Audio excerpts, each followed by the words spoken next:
بسم اللہ الرحمن الرحیم۔ السلام علیکم محترم ناظرین، کیا آپ جانتے ہیں کہ حضرت عباس علمدار کی قبر پر پانی کہاں سے آتا ہے؟ کیوں پانی ہر وقت ان کی قبر کے گرد چکر لگاتا رہتا ہے؟ کیا تاریخ میں ایسے پانی کی کوئی روایات موجود ہیں؟ آخر کیوں اس پانی میں بدبو پیدا نہیں ہوتی؟ کیوں یہ پانی کم یا زیادہ نہیں ہوتا؟ برطانوی تحقیق دان جیمز ووڈ نے حضرت عباس کے روزے پر موجود پانی پر کیا تحقیق کی اور اس کے نتائج کیا تھے؟ ان سب سوالات کے جوابات جاننے کے لیے ہماری اس ویڈیو کو آخر تک ضرور دیکھیے گا۔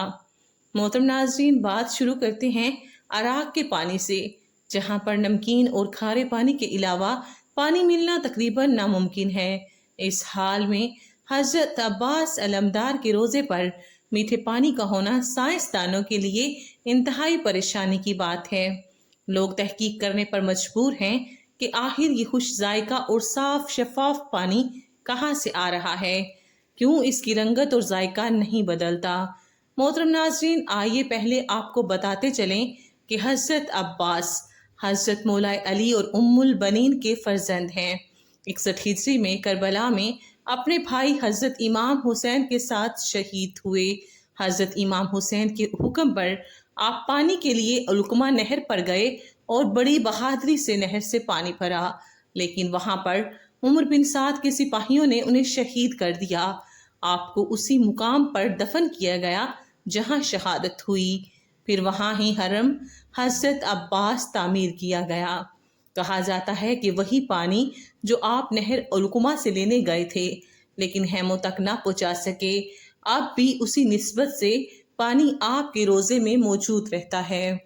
کربلا کے میدان میں شدید پیاس کے باوجود بھی حضرت عباس علیہ السلام نے پانی پر قبضہ کرنے کے بعد اپنے آقا حضرت امام حسین رضی اللہ تعالی عنہ اور ان کے اہل و عیال کی پیاس کو مد نظر رکھتے ہوئے پانی نہیں پیا تھا، لہذا پانی خود ہی حضرت عباس علیہ السلام کے پاس چل کر آ گیا ہے۔ محترم ناظرین، ویڈیو میں آگے بڑھنے سے پہلے آپ کا سرداب کے بارے میں جاننا بے حد ضروری ہے۔ حضرت عباس کے روضہ مبارک کا اہم حصہ سرداب ہے، جہاں ان کی حقیقی قبر مبارک موجود ہے۔ یہ سرداب 7ویں صدی ہجری میں تعمیر کیا گیا تھا۔ سرداب کی دیواریں انتہائی موٹی اور چوڑی بنائی گئی ہیں۔ اس میں بہت سی گیلریاں اور تنگ راستے ہیں۔ اس کے تقریباً درمیان میں ایک لوہے کا دروازہ ہے۔ یہ دروازہ اس راستے پر کھلتا ہے جو سرداب کی طرف جاتا ہے۔ یہ راستہ 8 سیڑھیوں پر مشتمل ہے اور 8 سیڑھیوں کے بعد سرداب کا فرش شروع ہوتا ہے۔ سرداب والی گیلری میں بعض جگہ قبریں بھی ہیں اور گیلری کی دیوار جو کہ حضرت عباس علیہ السلام کی قبر اقدس کے قریب ہے، اس میں محراب نما طاق بنے ہوئے ہیں۔ سرداب میں بنے ہوئے محراب نما طاقوں کی تعداد 13 ہے اور یہ سب پیمائش میں ایک دوسرے سے مختلف ہیں۔ حضرت شیخ علیم عباس، جن کی عمر اب 76 سال ہے، وہ پچھلے 36 سالوں سے حضرت عباس علمدار کے روزے پر خادم اعلیٰ رہے ہیں۔ انہوں نے اپنی کتاب روضۃ ابو الفضل میں لکھتے ہیں کہ پہلے سرداب میں یہ پانی چشموں کی صورت میں بہتا تھا، یعنی ایک طرف سے آ کر دوسری طرف نکل جاتا تھا اور 400 سال تک ایسے ہی رہا۔ اس کے بعد پانی ٹھہر سا گیا اور کبھی کبھی حرکت کرتا ہے۔ نہ پتہ چلتا ہے کہ پانی کہاں سے آتا ہے اور کہاں چلا جاتا ہے، لیکن مجھے لگتا ہے کہ یہ حضرت عباس کی قبر مبارک کے آس پاس کی زمین سے ہی مسلسل نکلتا رہتا ہے۔ پہلے سرداب کی سیڑھیاں عام لوگوں کے لیے کھلی ہوتی تھیں تو ہر کوئی پانی کو تبرک کے طور پر لے جاتا تھا۔ حضرت شیخ علیم مزید لکھتے ہیں کہ یہ پانی سردیوں میں گرم اور گرمیوں میں ٹھنڈا ہوتا ہے۔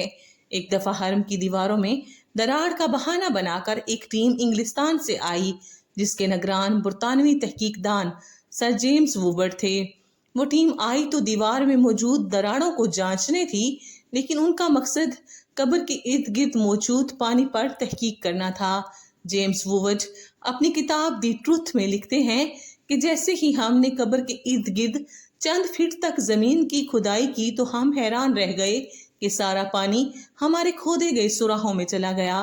ہم حیران تھے کہ پانی جاتا ہوا تو نظر آ رہا ہے لیکن نکل کہاں سے رہا ہے وہ ہم نہ جان سکے، لیکن ایک بات تو طے ہے کہ یہ پانی کوئی عام پانی نہیں ہے اور نہ وہاں کوئی چشمہ ہے، وہ پانی کرشماتی ہے۔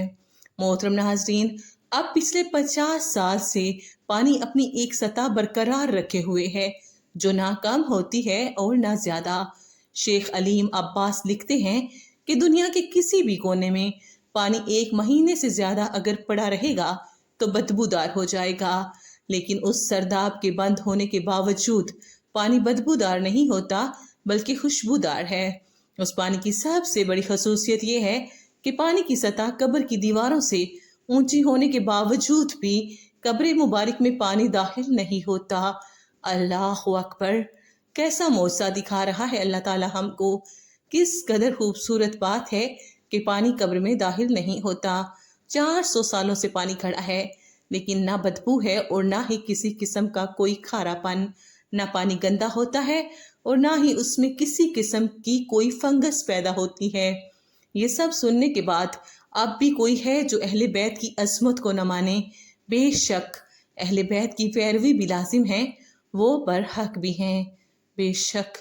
آخر میں اللہ رب العزت سے یہی دعا ہے کہ اللہ پاک ہمیں ہمارے پیارے حبیب حضرت محمد صلی اللہ علیہ وآلہ وسلم کے صدقے حضرت عباس رضی اللہ تعالی عنہ کے روضے پر گھومتے پانی کی زیارت نصیب فرما دے۔ آمین ثم آمین۔ اللہ حافظ۔